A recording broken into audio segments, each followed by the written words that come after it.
এইখানে হচ্ছে এটি আপনারা জানেন রূপগঞ্জ উপজেলার যে পূর্বাচলের রাজুকের সরকারি সেক্টর, এই 10 নম্বর সেক্টরের 306 নম্বর রোডের একটি প্লটে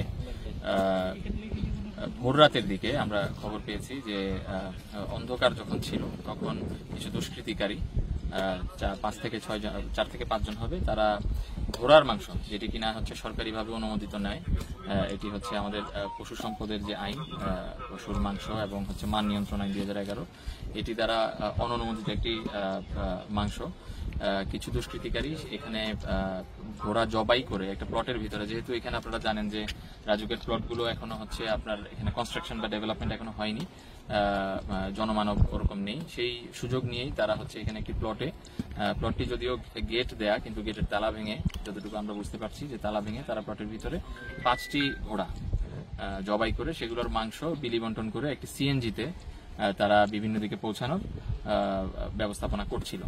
এর মধ্যে আমরা আমাদের রাজুকের যে আনসার বাহিনী, তারা হচ্ছে এটি জানতে পেরে পুলিশ বাহিনীকে জানায় এবং আমরাও হচ্ছে আমরা যারা উপজেলা প্রশাসন আমাদেরকেও জানানো হয়। আমরা ঘটনাস্থলে আসি, এসে দেখা যায় যে অনুমোদিত নয় এরকম 5টি ঘোড়া জবাই।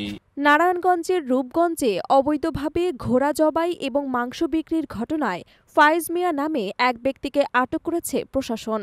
অভিযোগ রয়েছে তিনি 5টি ঘোড়া জবাই করে সেগুলোর মাংস বাজারে বিক্রির চেষ্টা করেছিলেন।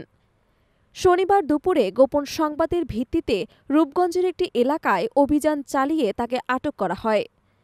পরে মোবাইল কোর্টের মাধ্যমে নির্বাহী ম্যাজিস্ট্রেট মোহাম্মদ তরিকুল আলম তাকে 15 দিনের বিনাশ্রম কারাদণ্ড দেন।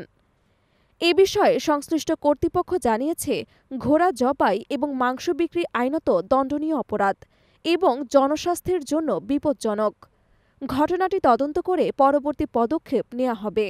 ইঞ্জিনিয়ার তার উপস্থিতিতে, তার প্রতিনিধিত্বে ইতিমধ্যে আমরা রাজুকের যারা দায়িত্বশীল আছে তাদের সাথেও যোগাযোগ করেছি, প্রকল্প পরিচালক তার সাথেও যোগাযোগ করেছি। তো তাদের একজন প্রতিনিধির উপস্থিতিতে এই মাংস এবং হচ্ছে গরুর যে নাড়িভুড়ি, এই ঘোড়ার যে নাড়িভুড়ি বা যা আছে সেগুলা ডিসপোজাল করা হচ্ছে আইনানুগভাবে।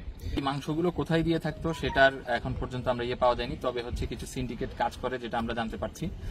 এটার বিষয়ে যেহেতু আমরা আজকে এটা অভিযানে জানতে পেরেছি, এটার বিষয়ে আমাদের যে অভিযান, আমাদের পুলিশ